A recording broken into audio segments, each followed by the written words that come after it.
相应部三相应18经善知识经。这是发生在舍卫城的因缘。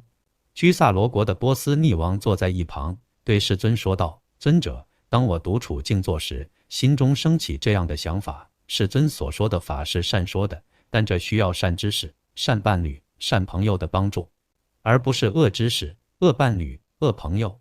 大王，确实如此，确实如此。大王，我所说的法是善说的，但这需要善知识、善伴侣、善朋友的帮助，而不是恶知识、恶伴侣、恶朋友。大王，有一次我住在释迦族的奈加拉卡村，当时阿难比丘来到我这里，礼敬后坐在一旁。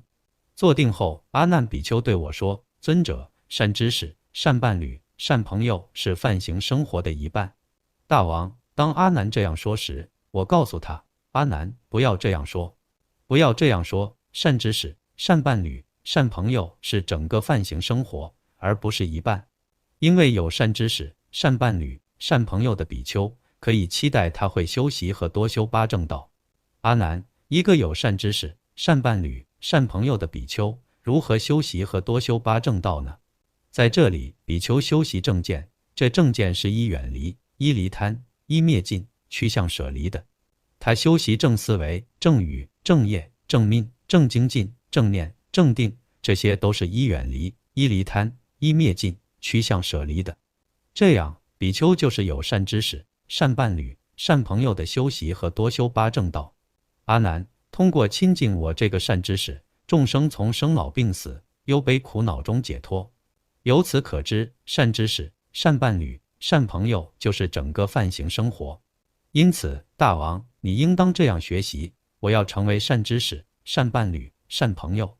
大王，你应当这样学习：大王，作为善知识、善伴侣、善朋友，你应当依止一个法而住，那就是对善法保持不放逸。大王，当你不放逸而住时，你的后宫会想：国王不放逸而住，我们也应当不放逸而住。你的臣子会想：国王不放逸而住，我们也应当不放逸而住。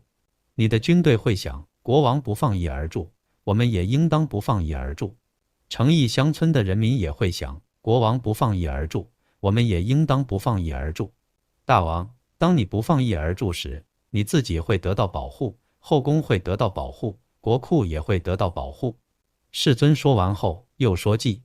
智者赞叹不放逸。在修福德诸事中，不放逸者得双益，现世利益未来福，通达义利故称智，是名真实智慧人。这段经文强调了善知识的重要性，以及不放逸的修行态度对个人和整个社会的影响。